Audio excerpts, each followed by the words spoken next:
Some content or topics discussed could trigger a past anxiety or be sensitive or disturbing to listen to or view. Please view and listen with caution. Hi, my name is Todd Blyleven. I'm one of the hosts of the Walking Tall podcast, and it's our mission to help all people that are down and depressed or dealing with some sort of trauma or mental health issue to learn how to stand back up and walk tall again in their lives.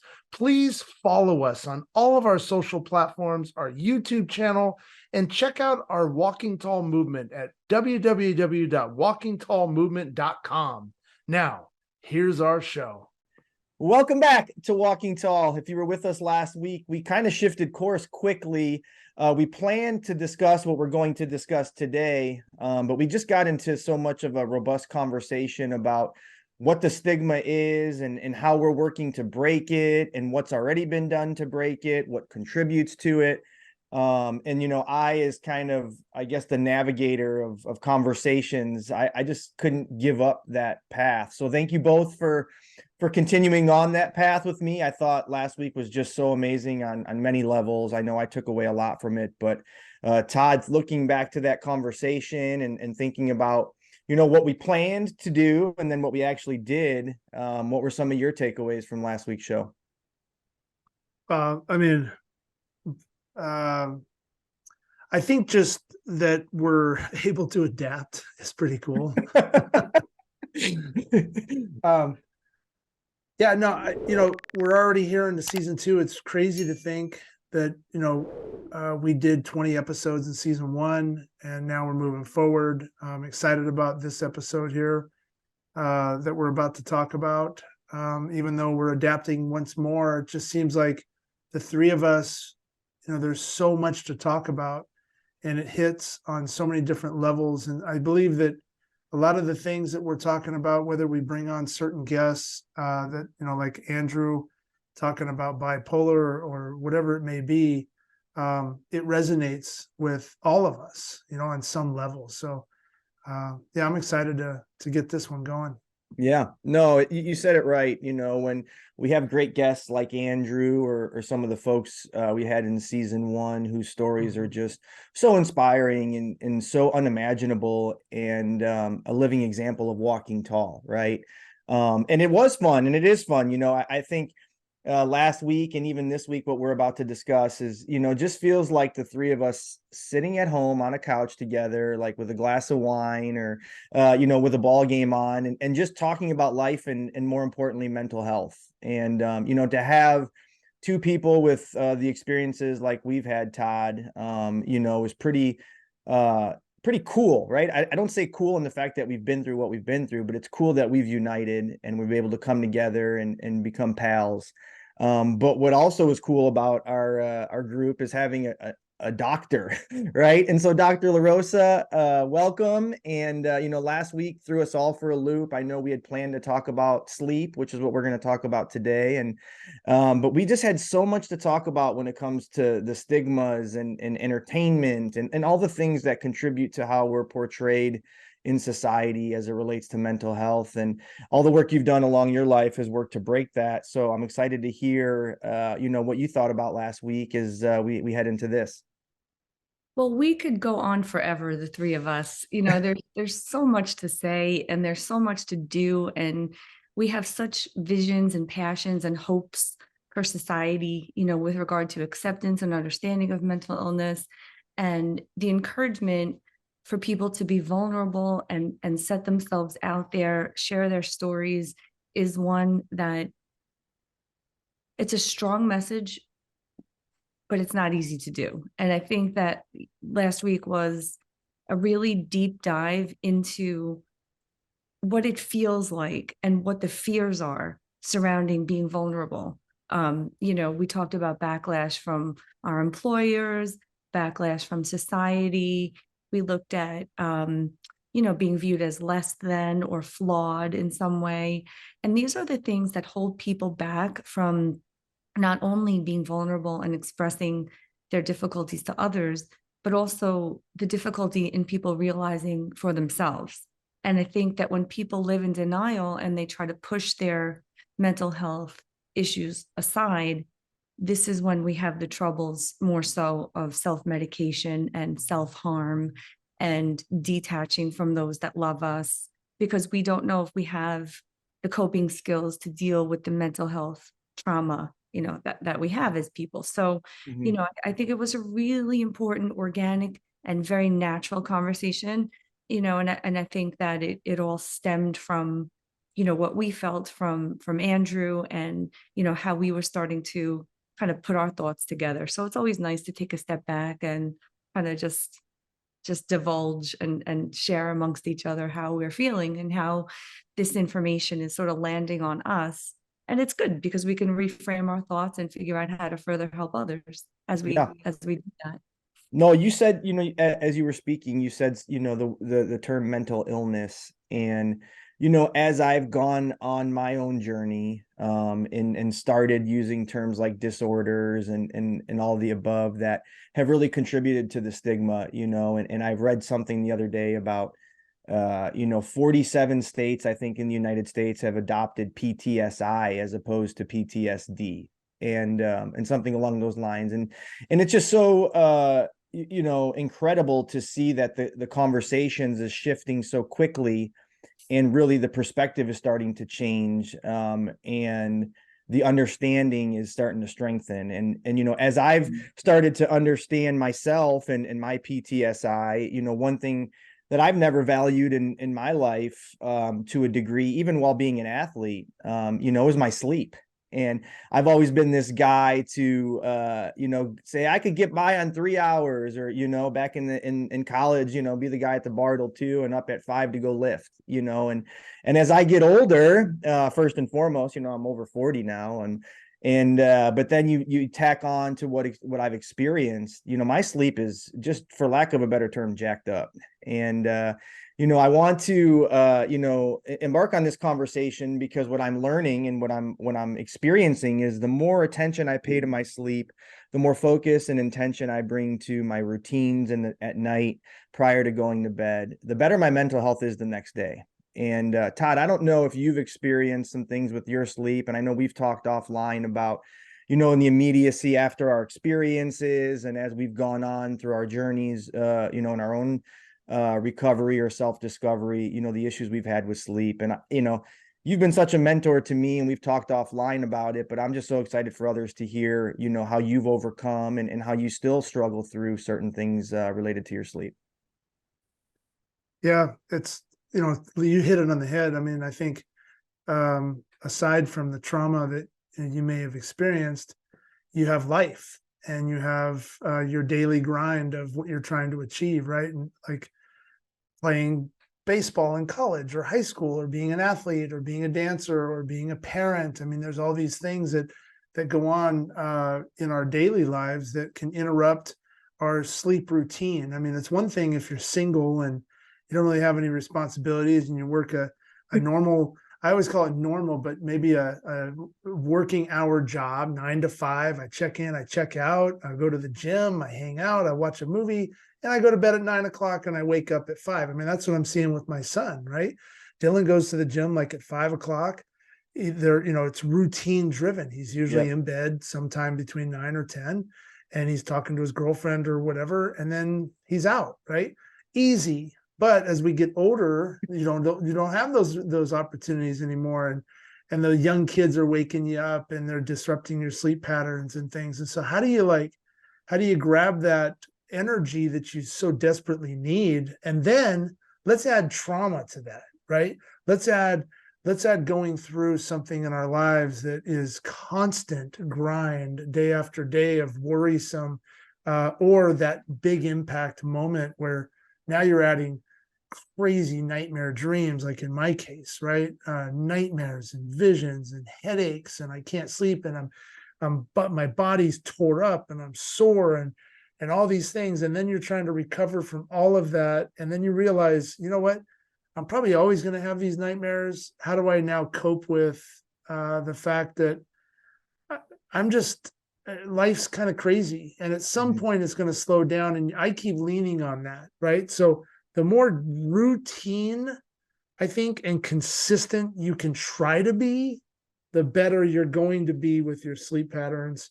But again, it's super hard. So I'm interested to hear on the medical side on what it really does to you mentally, because we know what it does physically, but like you touched on it, Chris, the more sleep you get, the more energized and routine focused you feel. I mean, I see these TikToks, I see people talking about like wake up at 5 a.m. Okay, that's great, but I'm going to bed sometimes at 3. Yep. So now I'm getting 2 hours. How can I get on that routine of going to bed at 10? Oh, by the way, I have dogs. Oh, by the way, my daughter's not coming home till 10:30, 11 o'clock. So 2 nights a week, I'm not able to get on a routine. Oh, my son has got this, or he's got to wake up at 4. So the dogs wake up. Like, how do you navigate? Add in a time change, fall back, spring forward. Yes. Thank you, time change. Yeah. Yeah. I saw Dr. LaRosa's eyes roll there, Vanetta, honestly, like, my, a large contingent, a large portion of my therapy sessions are focused around my sleep right now. And we've talked a lot about my lack of, and where I'm at within myself. And, I notice things, within my own sleep patterns, as Todd was saying, the nightmares, the night sweats has been really prevalent for me, and so much so that I'm actually approaching my general practitioner next week to start to discuss a sleep study. Because I'm starting to understand how valuable that is for me now in my mental health. But medically, I'm certain you can go on for hours about the benefit of sleep. But what are some of your thoughts related to sleep, and what are some of the things you're seeing in the industry in terms of research or some maybe tips or tricks? Well, I think it all just ties back to the restorative theory of sleep. And the idea is that during times of sleep, our brains and our bodies slow down in order to repair themselves, right? And so there's a huge physiological side to this. The anterior hypothalamus enables our brains to generate sleep, and you wouldn't believe the neurophysiological processes that occur when a person is sleeping, right? But we think about just the physical aspects of what sleep does for our bodies.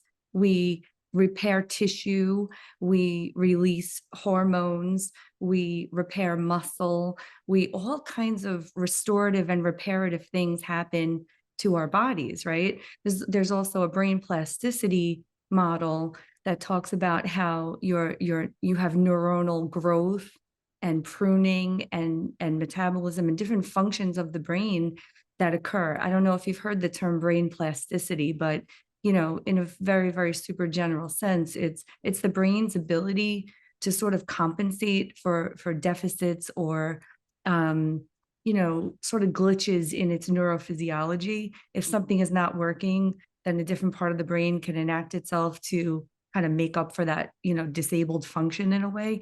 But in order to allow our brains to act with the power that God has given them, we have to sleep. It's a critical part of the process. And that is, in a very nutshell, why and how a variety of mental, I'm going to say disorders, because that's still what the Diagnostic Statistical Manual calls them.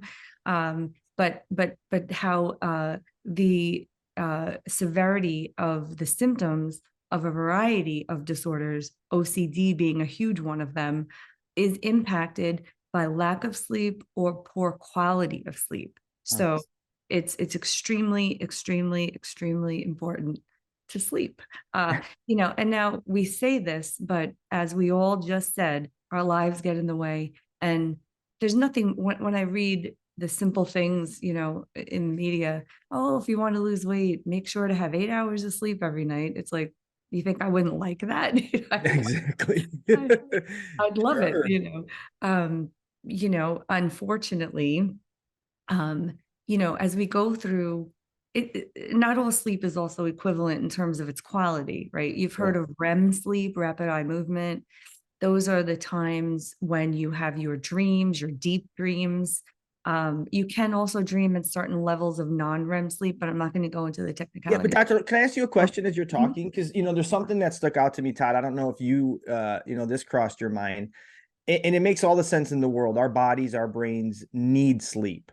right? Like we absolutely positively need it with, no different than air and water probably, right? Um, but with that being said, when I went through with what I went through, and Todd, I know, as we discussed, why is it then that our body, for me, I didn't sleep for 3 days after my experience. It was about why is it now that our body can't decompress when we're in this fight or flight? And talk maybe a little bit, Dr. LaRosa and Todd, if you have something to chime in about, like, I would have liked nothing more than to sleep, in those immediate days after, but I just couldn't. So what's the juxtaposition of our body, our needs? Like, how does that really come into play? Do you remember our discussions about fight or flight, the parasympathetic and sympathetic Yeah. portions of the autonomic nervous system, right? So when you're hypervigilant, what is your body doing? You're releasing stored adrenaline, right?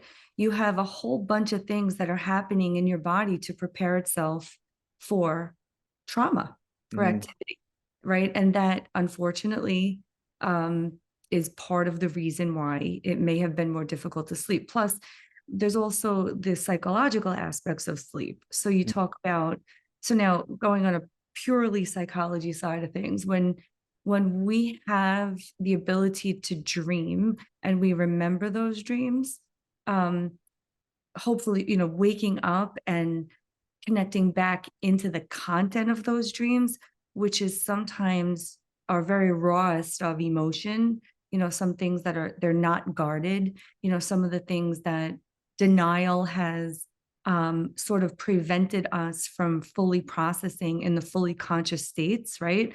But when you're in that altered state of consciousness, the thoughts and the deep-seated thoughts that and feelings and fears, desires that one has, may be expressed in a dream. And what is that? That is a window of opportunity for us to analyze ourselves and to have more insight into what it is that we're feeling. It's important, if people have these emotion-filled dreams, or even just dreams filled with crazy details that make no sense at all, get up, write them down, and maybe at some point in the next day or two, some clarity will start to develop around what it is that we're dreaming, if we're lucky enough to dream, Sure. because Well, Todd, you talk a lot about your dreams as well, and I'm curious to hear what you have to say, because I personally, before my experience, I was never really one to remember dreams or really be woken by my dreams. I just felt like I never dreamt, to be honest. So I don't know if that's your experience, but I'm curious and excited to hear, your takeaway about what dreams have done to your sleep. Yeah. Well, I want to take a step back and then go into that really quick. So I think, when you talk about going through trauma, like when I went in Vegas, when we got back to the hotel room, I was physically exhausted, but my mind was constantly thinking something else was going to happen nonstop. But I crashed probably for 30 minutes or so, I believe is what my wife said. And I went into this like deep sleep. And then I woke up and I was like hyper vigilant again.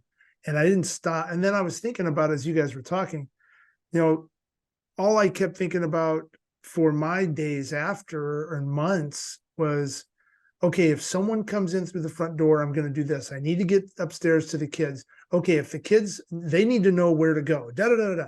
And it almost was like Forrest Gump was literally running around my brain nonstop. I am running. I'm running. Right? Nonstop. And like, no matter if I went out, like my brain's like da da da da. So the vigilant side really kind of just didn't allow me to relax. Yeah.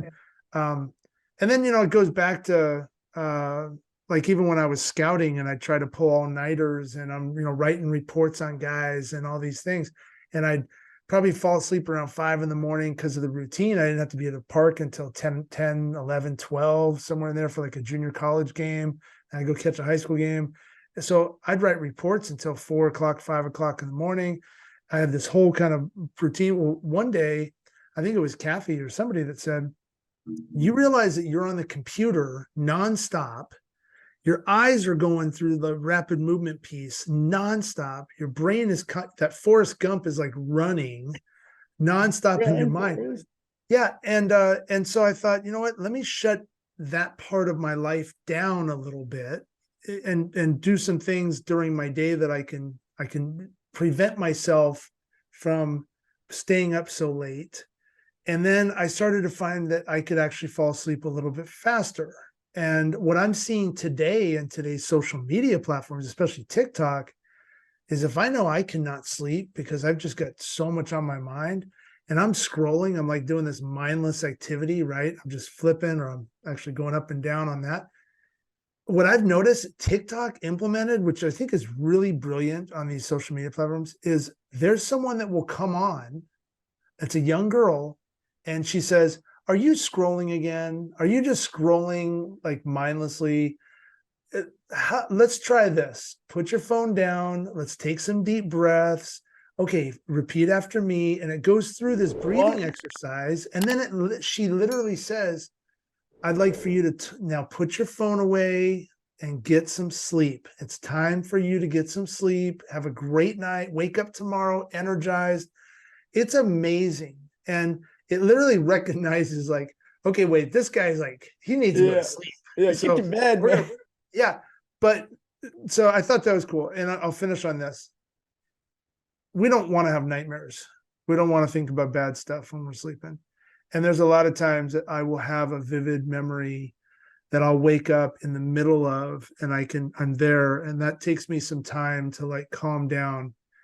Thank God now I have a person on TikTok to like tell me to stop. Thanks, But TikTok person. yeah, but a lot of times, like I don't know that I'm screaming in my sleep, and I don't know that I'm kicking or grabbing things, and I'll just fall back asleep. I might not even wake up, and I'll be told the next morning, you know, that you were screaming or you were yelling for someone or you were telling people, like I don't know that. So that part I'm interested in learning more about, but it is kind of cool because they're literally telling Forrest Gump to stop running in your mind and slow it down. Jenny, you know, and for me too, Todd, it's, you know, all of what you said is so poignant. You know, and I just think back to the last panic attack I had. It was when I was knowingly going to be forced to tell my story, right? And I think there's a really strong line for someone like myself where if I'm comfortable telling it compared to knowing to have to tell it, right? There's a difference. And so the night prior to me knowingly having to tell my story, I actually fell asleep, but I woke up within like 30 minutes with the biggest migraine I've ever had in my life. It felt like somebody was stabbing a butcher knife into my cranium, right? And that led to a panic attack. And you know, those types of things, when it comes to our, you know, our types of experiences, and I think to our first responder community and our veterans and combat and all of the things and that are traumatic in terms of those types of experiences, you know, it hurts. It like literally hurts at times your head and your brain that just you can't sleep. It's just you just can't, you know, and so it makes, you know, sense to me why we hear long term of individuals like ourselves self-medicating and all these types of things, which is you know, one way to go to sleep, but it's not healthy, right? Like you can drink or smoke yourself to sleep as much as you want, but it's not proper. And I've been, you know, victim of that myself and guilty at times too, because I just felt like I needed to sleep. And so, you know, Dr. LaRosa, back to the medical side of the things. And I know before I cut you off, you were speaking, you know, very in depth about, you know, what's needed and the different types of sleep. So please continue. But I wanted to ask that because it just, I felt like I needed to find out the answer. Oh, of course. You know, and also there's a big evolutionary component here too that we can't forget about. You know, we have a design. We have circadian rhythms, right? Our body shuts down and desires sleep according to certain timelines, right? So, you know, the theories behind that is that, you know, there's an evolutionary component. You know, during times of rest, our metabolism decreases by 10%. You know, there's an inactivity theory, which kind of relates to evolution in the sense that if you're inactive at night, then you are less likely to die at the hands of a predator, you know, in the dark, not being able to defend yourself. I mean, these theories go back to the deepest roots of human evolution, you know, so sleep is so critical, psychologically, physiologically, for our brain physiology. You know, there's so much involved in in hormones, neurotransmitters, brain wavelengths that could be altered by sleep. And then if you think about the patterns of, if we were to go through a perfect night of sleep, we have 4 stages: non-REM, non-REM, non-REM, and REM, right? When you're in REM sleep, they cycle, and the time period elongates through each stage as you go through the repetitious cycles of those 4 stages all night long, right? So as you approach early morning time, maybe 3 or 4 o'clock in the morning, that's when your sleep, technically, if you slept straight through, should be the deepest. And that's when, if you're awakened, sort of close to the time that you were about to naturally wake up, if you had a whole, sleep cycle, then that's when you would be most likely to remember your dreams, right? You could be woken up in the middle of a dream. A very protective function happens during REM sleep, and that is that the major muscles of our body become paralyzed, because obviously when you're in extreme dream mode, you could punch, you could kick, you could jump off your balcony, who the heck knows. So in a healthy sense, you're pretty much saved from doing that during the deepest parts of REM sleep. But like I said, you could dream a little during non-REM, and there are other types of dreams. But psychologically, it's the stuff that we don't deal with when we're awake and active, and fully cognizant. Maybe, like I said, we're pushing it aside, we're in denial, or you have a fleeting thought that pops into your head. It's too difficult, you have too busy of a day, you push it aside. It may come out in a dream. And now if we go into types of psychology that were not my main course of study, like Freudian, you have dream analysis, and you have different meanings, and you have Mine either. Todd, with it's this. fun. It's good stuff. I mean, I enjoy it, for a discussion. But no, Dr. LaRosa, you said something too that I'm glad you kind of segued into unknowingly, and I was hoping to take the conversation in this direction as well. You talked about our metabolism slowing, right? And so I thought, it would be really great for us, to just talk a little bit about some types of routines, and what's helped us, what isn't helping us, because I will say, when you talk about metabolism, I think about, well, what do I eat before bed? What do I drink before bed? All of these things. And as a young athlete, man, and I was able to eat a bag of Doritos and a large Mountain Dew before bed and go right to sleep, and as I get older, and as I have, the PTSI, or the anxiety, or whatever it is I have now, I have to be more mindful of these things, and not only because I don't want to, have a dad bod, but it really impacts my sleep. So, Todd, what about you? What are some of the things that, as you've progressed in your journey over the last 7 years or so, what has been successful for you in terms of navigating and regulating and managing your sleep? Really, I think it's a form of, for me, that I've learned more just like a self-meditation. Really just it's a calming of myself prior to me going in and doing my routine to get ready for bed. I really try to relax my mind. I say some prayers. I reflect on my day. I try to get my heart rate down. I try to separate from reality with everything that goes on. And whether that's I like these shows on Netflix, or some of these sitcoms, I try to find a good one that's more wholesome to watch and not totally chaotic, or has some drama to it, but nothing, in my case, nothing that's violent or brings on it's more entertainment, right? So I can separate, and then when I put my head down on my bed, I try to just really relax and really just absorb the matches. It's kind of like, when we were playing, there was a well-known sports psychologist, the late Ken Revisa. And Kenny, I remember he would lay everybody out in the grass. Yep. Alan Jager's amazing at this, by UCLA. And, it's all the mind and the meditation of just relaxing, right? Let your body sink into the grass, let your body sink into the bed. Let your mind wander, let let it just float, think about other things, visualize something positive in your life. So I really just try to soothe myself, I guess, in my own mental state and my own faith, and through prayer and just relaxation, right? I go back to a lot of what we were taught in sports. Yeah. On that. Now, do you have any, boundaries where you don't eat past a certain time, or, drink water? You're pretty much good to go when it comes to things. I make sure I'm loaded up with thirst and stuff. I'm Bud good. Light and Doritos. No, surprisingly, I don't drink a lot. I don't drink any less, but I don't drink a lot at home.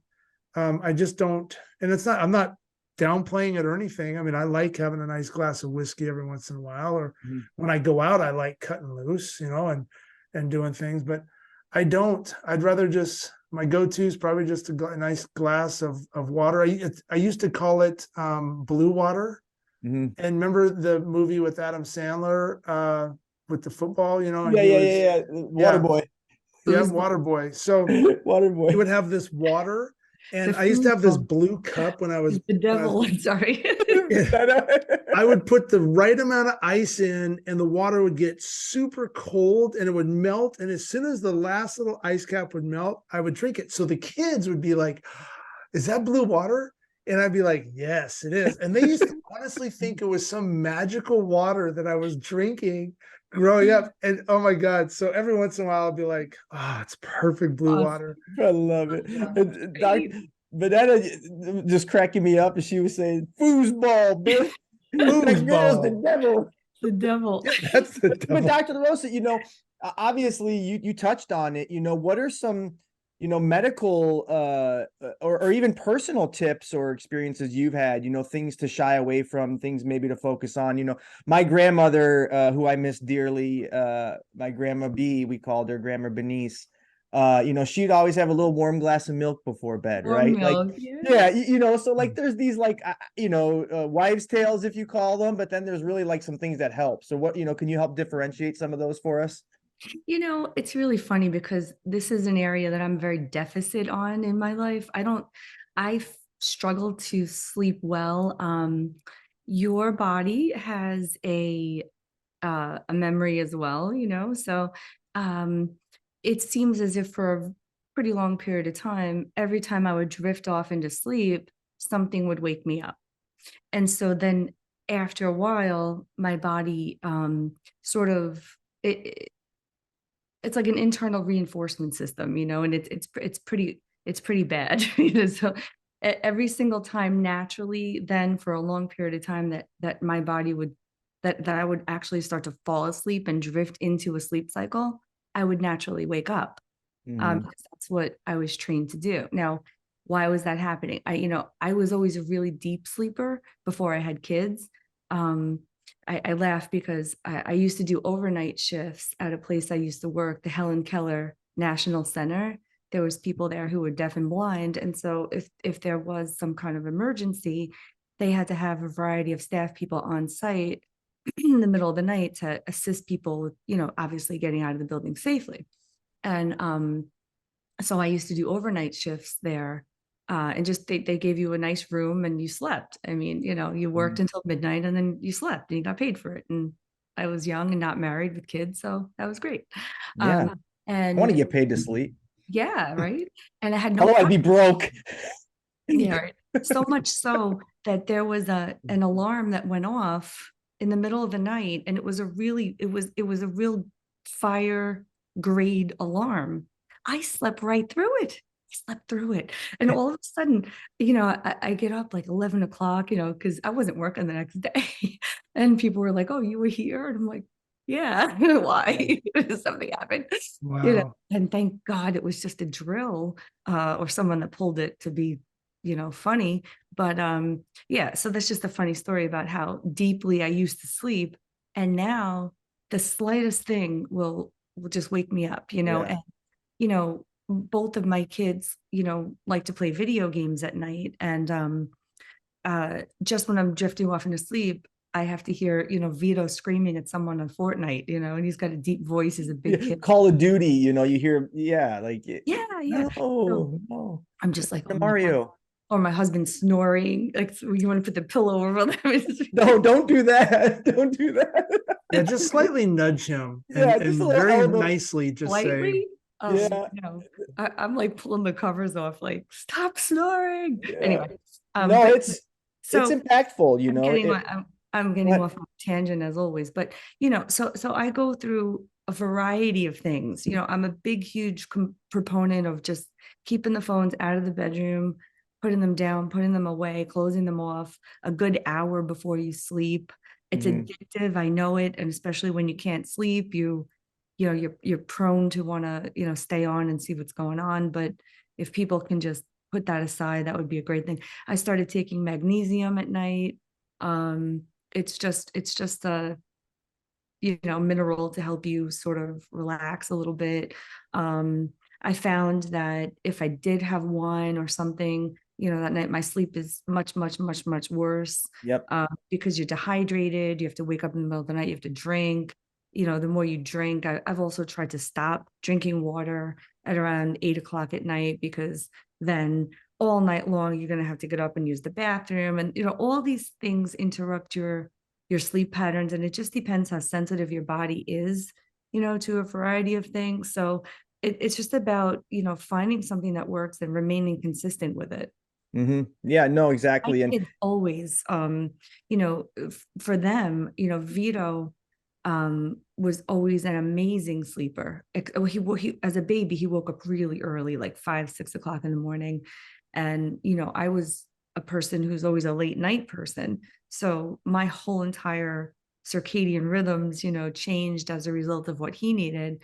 And then I started to kind of morphed into a person that would wake up naturally around 6 or 7 a.m., a pretty typical night of that's a sleep. whole nother conversation, is like motherhood, right? Like, I mean, I can't even get into all the new Absolutely. parenthood. But you said something too that resonated with me, Dr. LaRosa. Alcohol, I'm a guy that likes a beer now and again, but what I do find is if I have it before bed, or if I have a little maybe too much, my sleep is just terrible. My heart rate is elevated, my anxiety is increased, all of these things. And so I'm really making it a point in that respect as well, to be mindful of what I ingest or digest prior to bed, and all of these things. And I'm even learning through therapy, back to the evolution consideration is maybe a darker, cooler room, things of that sort. Too many folks like blankets and heat, and that's just not the way our body's supposed to be regulated at night. And Body temperature drops at night naturally yep, anyway, yep. so Yeah. So there's many, many ways, and we could go on for hours and hours. And, before we wrap up today's show, Todd, I want to, just see your thoughts as we kind of just talked, briefly about sleep. And I think it's an important topic. It's one I think, each and every one of us, and hopefully each of our listeners, stops and thinks and reconsiders and reassesses where they're at, and what they're doing well and not doing well. Because I will say from personal experience, I know firsthand, if your sleep is not sound, not only are you going to have less energy and such, but there's greater opportunity for your mental health to be impacted, and all those things that we're trying to circumvent. it's true. Yeah, well said. I agree. I think it's try to find your peace. I mean, as much as the chaos is running, that Forrest Gump is running in your mind, all the things that are happening, the world, the news, I think that's a big contributor to our society. Where if you're someone that really likes to, get into the news, try to do it maybe an hour before bed. Like once that hour mark hits, find that relaxation time. Have a beer, have a glass of blue water, right? Yes. Ice cold blue water. Turn on a sitcom, read a book, read the Bible. Focus, play some soft music, right? I like classical study music. For me is my go-to, right? But find that relaxing time where you can just breathe. And if you can't, then have some sort of routine, like a quick 5-minute piece when you get into bed, like, okay, here I am. I'm okay. I'm safe. I'm alive. I'm here, right? Relax. And then if you're scrolling through TikTok, you'll see the girl. The girl, She's on there. she'll So pop up. One thing I want to add too that I've found helps is, I carry like a little journal. Journaling has really been instrumental for me. Because as you both know, and as some listeners may, I'm an ideas guy. So if I have ideas going on in my head, I'm not sleeping. And so I need to write some of them down just so they don't just overwhelm me. Because as you both know, I like ideas. Super smart. So Dr. LaRosa, thank you so much for all of your contributions to this conversation. There's so much more to be said about sleep and, just the physiological and mental impacts, and the list goes on and on. But what were some things maybe that you wanted to wrap up? I know we were short on time and many of the short topics we wanted to talk about, but what are some things you wanted to talk about or highlight before we sign off? Just that a lot of work is going on while you're sleeping. Your brain and your body are really working hard to restore themselves. Your psychological processes are also working themselves out a little bit. So, people should really value sleep and, make it a point to, just try to increase that healthy part of their life, because the relationship to severity of symptoms with a variety of mental disorders is very clear in the research. Sleep is very, very critical. It's a critical component to mental health. So people should add that to their repertoire of skill enhancements and, just find a routine that works. I mean, we've talked about so many great tips and strategies today, but what works for us may not work for other people. Mm-hmm. Progressive muscle relaxation is really nice. And, that's when you tense up a certain part of your body as hard as you can. But there for 10 seconds, you let it go. And then your body feels a little bit more relaxed. You could do that from your head to your toes. Prayer is also something that works for me. I'm trying the magnesium, so, there's so many things that dysregulate. Our bodies dysregulate, it's environmental, it's hormonal, it's psychological, it's, all kinds of things. We talked about stress and anxiety and worry and all kinds of things. There's so much that we have to do to get ourselves into that perfect state of sleep that it's much easier said than done. So, I think I challenge everyone to create a sleep plan for themselves and don't give up until it works, because once it works, like I said, you'll have your brain will have a memory. You'll sleep easier. You'll sleep stronger. You'll sleep longer if you could just get into a pattern. Have 5 or 6 really good, healthy nights of sleep, and you'll see that it will be a little bit easier. Yeah, no, thank you for that. That's very, very well said. And as smart as I consider the three of us as a unit to be, I'm pretty disappointed that we did not suggest what is likely the most impactful way to go to sleep. And it's been recommended for years upon years. And Dr. LaRosa, I want to get your opinion on counting sheep. Oh, but it's so funny to say, right? Like if you think about, just decompressing and I'm being silly here, but you just think about counting sheep, right? Like how mundane of an activity and how great of an example to just, as Todd, you said, sink into the mattress, and Dr. LaRosa, let your mind wander, but all kidding aside, I can't count that high anyways. As much as I stay up, I'd be to like infinity, right? But I want to just say thanks, to both of you. This to me has been impactful. It's been a lot of fun. Dr. LaRosa, I didn't know that you knew about Waterboy, and love that movie. Yeah, it's a great movie, foosball. But tune in next week, folks. And before you do, please check out all of our YouTube channel, our social media platforms. Go to www.walkingtallmovement.com. There you can see our shop. You can pick up a merch. We're going to have some stocking stuffer items in our shop coming up soon for the holidays. So please be sure to check all that out. And most importantly, have a great rest of your week and walk tall. Yep. Walk tall, everybody. Walk tall. Walk tall. Walk tall.